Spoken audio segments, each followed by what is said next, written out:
E fala pro pessoal também, eu falei em off aqui pra ti, que eu não conhecia a tua história, e quem me apresentou foi a minha namorada, no almoço, ela me contou, e aí eu falei, cara, eu preciso conversar com esse cara. Aí eu te mandei uma mensagem na hora, inclusive. Eu acho que o mais estranho disso tudo é você ter uma namorada, mas tudo bem. Por quê? Não, brincadeira. Olha, o assunto... Da onde tu me conhece pra falar com tanta propriedade? Não, tipo assim... É porque, assim, as pessoas falam assim, eu sempre fujo pro humor, porque a minha história é muito pesada.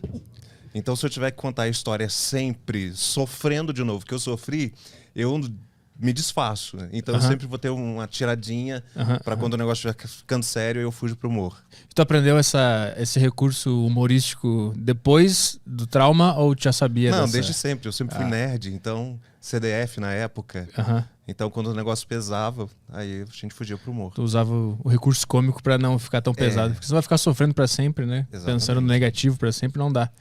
Mas tu é um ex-pastor. Eu quero entender como é que tu encontrou Deus em primeiro lugar. Não, eu nasci num lar evangélico. Na realidade, a minha mãe só me pariu no hospital. Porque a partir dali parece que eu vivia na igreja. Né? Com 6 meses de idade, eu sou oficialmente, que ninguém preste atenção nessa fala, carioca. Porque eu nasci no Rio de Janeiro. Mas aos 6 meses eu me mudei para o interior das Minas Gerais, uma cidade bucólica, linda, fria, onde a minha família, os meus antepassados, quando vieram da Alemanha, ajudou a colonizar o local. E eu fui criado lá até os 21 anos. E como qualquer cidade do interior, ela é muito devota. Então, na minha cidade, você era ou batista, ou católico, ou presbiteriano. E a minha família vinha de uma linhagem de, sei lá, gerações desde Calvino de presbiterianos. E o que é essa vertente? Como é que é o nome? Presbiteriana. Presbiteriano, o que é isso? O que É uma se denominação, diferencia por exemplo, em 1531, Lutero rompe com a Igreja Católica, ok? Sim. Prega as 95 teses, dizendo do que ele não concordava com o catolicismo. O discípulo fiel escudeiro, aí Lutero fundou a denominação luterana. O discípulo dele era João Calvino. Ele divergia em alguns pequenos pontos e aí surgiu a igreja presbiteriana, que é uma igreja formada ela é regida por um concílio como se fosse um parlamentarismo.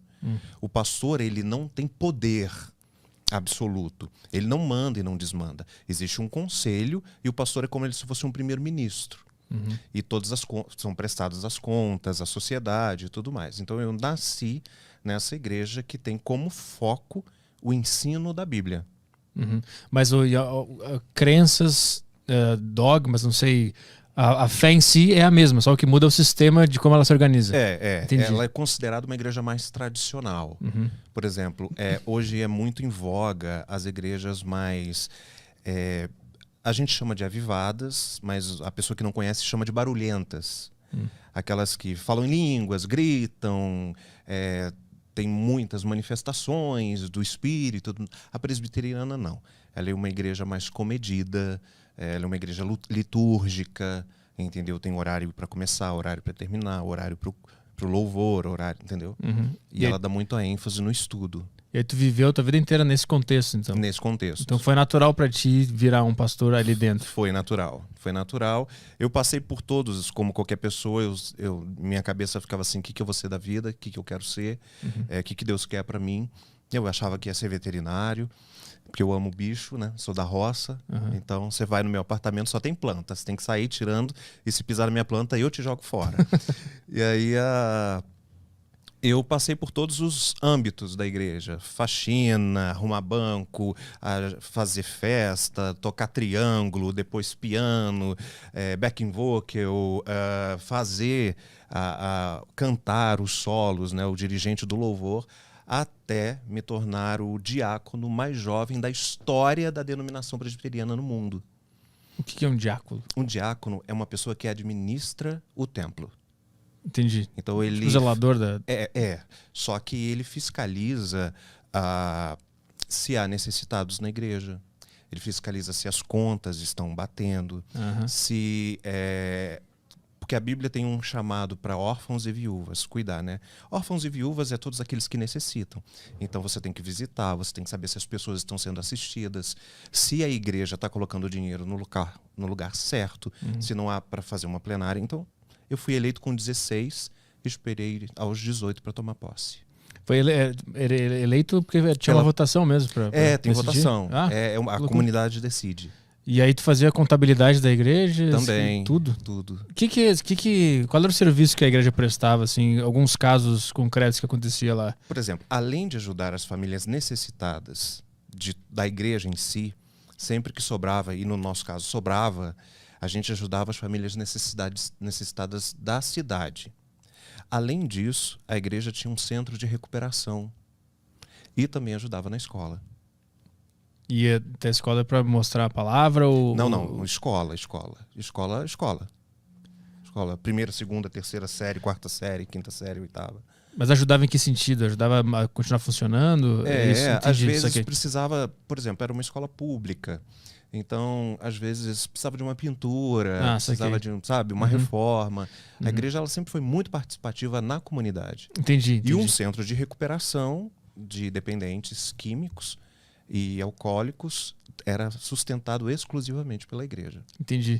E a tua conexão com Deus, em algum momento dessa trajetória inicial, tu teve alguma dúvida de que ele existia? Teve algum momento de revolta ou tu sempre teve fé? Não, eu sempre tive fé. Meu único momento de revolta foi quando eu fui fazer teologia, seminário.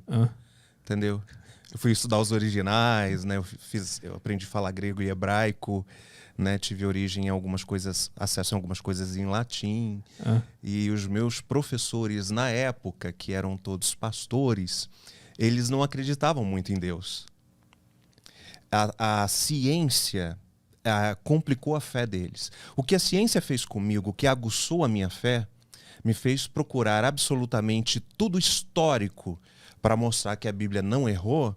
Na cabeça deles aconteceu o contrário. Eles começaram a se decepcionar com o que a Bíblia traz como dualismos. Nós dois queremos descrever o Caio. É Caio, né? Okay. Você vai escrever de uma forma. Você vai descrever de uma forma e eu vou descrever de uma outra forma, por causa da nossa interação com ele. Uma terceira pessoa, quando ver os nossos relatos, pode achar que o Caio é duas pessoas completamente diferentes. Sim. Então a Bíblia traz isso, porque são narrativas de pessoas diferentes sobre o mesmo assunto. E quando você pega isso, algumas pessoas falam, poxa, a Bíblia está errada. Não é, isso é chamado de dualismo. São pontos de vista diferentes sobre o mesmo assunto. Mas aí como é que se decide ou se sabe qual é o ponto mais claro?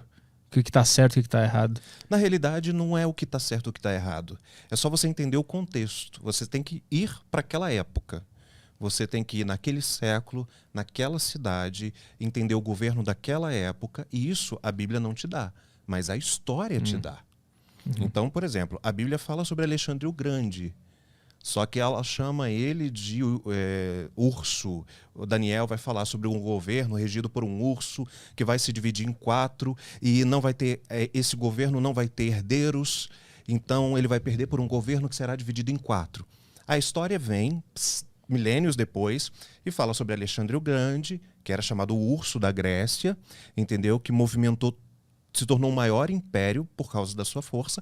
Alexandre o Grande era gay, logo não deixou descendentes, perdeu para o Império Romano, que virou uma tetrarquia. Foi dividido em 4. E por que chamavam ele de urso? A Bíblia dava nomes para os impérios. E aí a história também tinha mania. Por exemplo, dependendo da visão do general, ele tinha um apelido. Alguma coisa pegava na personalidade dele. Entendeu? A força, a guerra, entendeu? Então você vê batendo. Então eu, sempre gostei muito de história e geografia, eu fui me inserir no contexto local para entender aquilo que a Bíblia me deixava como dúvida. Isso aguçou mais a minha fé e não me afastou. É por isso que quando eu me formei na faculdade, a primeira coisa que eu fiz foi dar aula na faculdade. Porque eu não queria que as pessoas que entrassem lá perdessem a fé, porque eu vi isso acontecendo a todo tempo. E eu cheguei no início a falar, puxa, tanta coisa aqui está diferente, está estranha. Será que é mesmo?